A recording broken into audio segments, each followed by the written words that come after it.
This mess is my garage stroke dumping ground stroke workshop. This is one half of the hoist, and there's the other end up there, that's going to be holding the kayak that I'll be ordering soon. I still have some work to do to make a hole big enough for it to fit, but it will come. I'm getting there. I came in here to talk about these, but I started to watch some videos about IKEA hobo stoves. So I ordered a couple of pots. Now this is the larger one of the two. You can see it's quite a big stainless steel pot. Not as rigid as I thought it was going to be, but it will do the job. And there was another stove that I was looking at as well, which I was put onto by Trip Smith over at Sailing and Such channel on YouTube. Check him out if you haven't seen him yet. He sent me one of his stickers, which is very nice. Is to get out there and, you know, basically get out and do something, and he pushes a really good message, and it's one of the inspirations I've had to try and just go out and do a bit more, as well as obviously watching the guys on the Totally Awesome Fishing Show, Mike and Graham. Another big influence on just encouraging me to go out and maybe do a little bit more this year and just have a bit more fun, really. So anyway, back to the the project. So the Iridium stove, one of the features it had was a spike on the bottom of it, which allows you to push the stove into any surface that you can get it into, obviously. In the example that Trip showed on his Sailing and Such channel, he even had it wedged in between some boards on a boardwalk on a jetty, and he was basically cooking on this thing on a wooden jetty. No danger of it catching fire or setting fire to the jetty or anything like that. So it was quite an ingenious idea, this spike.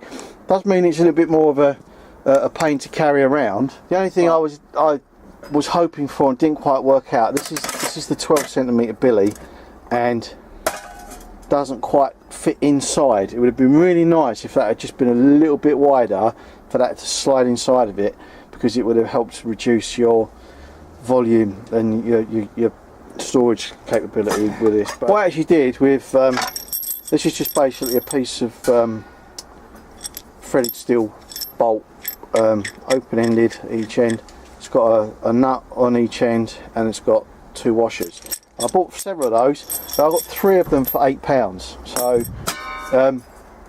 wasn't too bad at all. Now, what I came up with out of that, excuse me while I bend down, is this thing. So basically, you can see I've punched a hole through. I've had a fire going in it. It works, you know. It's just, and you know, when you consider that. Apart from the requirement for space to transport the thing, because it is a bit of a lump, to be fair, you know, it's a use it anywhere thing. One of the other things you can do with this, if you've actually got an open fire, as is shown in Trip Smith's video on Sailing and Such, you can actually bang this in or just push it down into the ashes of your open fire, and you can still use it to cook. You don't need to put fuel in it, just put the pot on top. The other thing I would warn you about, some of these edges are very, very sharp. Like I said, this is not thick, this stuff. So it's another consideration. If you're going to go with one of these, you've got some really sharp edges in here. Once it's cut, obviously. This, £1.50. And the other one, which is slightly bigger, I think, was like £1.75, £1.85. So it's actually not a huge amount more expensive. So there they are side by side, so you've got a size comparison. So that bigger one, lots and lots in it, maybe do a big cook for baking. On this one I'm thinking about cutting some rounded slots or grooves in there, maybe, or just even just bending it down so that I can rest that on top, like that, and with a bigger fire in there, baking. So I've seen lots of people use the old zebra pots or zebra billy cans for baking. Probably need a bigger one than that, but that's not to say you couldn't do any baking in that one. It's not impossible. But yeah, lots of little ideas. Like I say, you don't need to spend a fortune. Like I said, I think I paid £8 for 3 of these threaded bolts with the nuts and washers. So if we say round that up, so it's £3 for that and £1.50 for the metal part. What's that cost? You know, it's a £4.50 stove, man. What, a little bit of work, and it does the job. Works brilliantly. So thought I'd do a little demo of stove working, just to prove you can use it just about anywhere. Let me just adjust the camera a bit. I've just put mine in my vise on my bench. So I've got my my tinder pouch. This is something, if you're interested in getting a look at one of these, check out another one of the channels that's done by Mike Pullen and Graham. It's the Totally Awesome Outdoor Show. Don't know where the guys get the time to do it. Big respect to them, because I've learnt so much of them in the last few weeks, or a few months of watching. But I've got my little bit of birch bark and stuff that I've got in here, a little bit of feather sticks, and you know, just a little bit of timber and stuff. I've got all sorts of bits and pieces in there. I've just got some plain cotton, a bit of wire wool. That's always good for getting a fire going. That's one of my fire steels there. I've had this one for quite a while. This is a huge piece of I think I can't remember if it's magnesium, I think. So the idea is that you scratch a few sparks off of that onto whatever it is you're trying to light, and then when you get a spark on the magnesium, it burns very, very hot. But it's okay. There's easier ways, you know. You learn as you go along. Cotton balls. You know, watch the Totally Awesome the Totally Awesome Outdoor Show, and Mike will give you lots and lots of ideas about ways to light fires. This is one I've had birch bark for ages. I'm not sure I don't use it the same way that Mike does, because Mike he scratches this stuff to get like a powdery resin, because it's a very resinous bark. I tend to use it and treat it just like paper, because it does burn quite easily. So you can, you know, thin this out. It is just like paper. I'm not going to use those today, because I'm going to be lazy and just go with one of my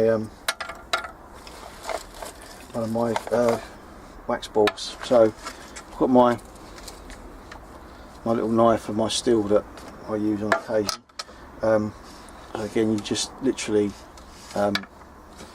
just need to break this open. If it's got quite a hard outer coating of wax, you might need to just put a knife in there just to start your ability to tease it open. Just be careful when you're doing this.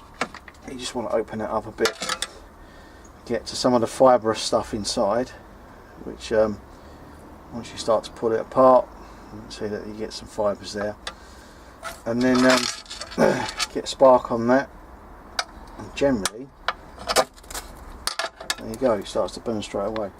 That's now in there, burning away merrily, as you can see. I'm just going to pop a couple of sticks in there just to give it something to work on. I'm not going to go mad. I'm inside my garage. I don't want to stink the place out with smoke. I'll probably take this outside in a minute once it's got going anyway, but just wanted to show you how it works really. So there you have it. It's the old cotton balls burning away nicely in there, and you can see there's loads and loads of room in there to put stuff in. You can probably stand a kettle on there, a pot. If you've got smaller pots, you can put like maybe some tent pegs through these holes, and then just sit your pot inside that stove ring, so that it actually would probably help to stop it sliding off and stuff as well. So I'm thinking about getting a small 10cm pot just to run with this one and put it inside, just for space saving more than anything. It's a bit of a windy one today, but I just brought it out just to let it burn off really, because I don't want it smelling my garage up. I think it'll burn quite happily out here. I mean, make these up, be nice to have out in the garden in the summer as well. You know, have a little fire going next to your chair, or out on a picnic. You know, you can toast your marshmallows on it, whatever you like. It's just an easy, cheap way to get yourself a nice portable stove that will work anywhere. You know, you can dig it in the ground, down on the beach, in the sand, you know, out on mud, on a fishing riverbank, whatever. You know, it's just one that, although it's a bit of a lump to carry around, you can pin it to the outside of your kit. You can use it anywhere, and not, you know, you're not damaging the ground when you're burning with it, because it's not going to leave an ash pile or you know, everything stays inside the pot, so it's a safe, reasonably safe way to burn as well. Well, I hope you enjoyed that short film. I've promised myself I'm going to do a few more of these this year. I want to try and get out. I think I mentioned earlier on, I am buying a kayak. I plan to get out on that as much as I can. I want to get out and do a lot more fishing as well. There's so much stuff that I've picked up over the last few months, watching the Totally Awesome Fishing Show, watching the Totally Awesome Outdoor Show, watching Trip Smith's Saying and Such channel. There's so many ideas and so many things that it's just, you know, even if I just do it once, I want to go out on a kayak, on the kayak on a river and camp overnight somewhere, and then just, you know, just to do it, just to say I've done it, because, you know, why not get out there, as Trip Sticker says. Get out there, let's just go out and do something. You know, watch this space. I've got a few bits and pieces in my head that I want to get put on film and put together coming up soon. But I'm going to put some links into the description down there. Check out the other channels I've mentioned: Totally Awesome Fishing Show, Totally Awesome Outdoor Show, and the Saying and Such channel for Trip Smith. It's just so much good fun to watch them. I've signed up to the Patreon scheme. If you haven't heard of it, it allows you to make voluntary donations to channels. But for me personally, I believe in, you know, if something has worth and something has value, then it's worth just giving a little bit back for that, and that's what I do.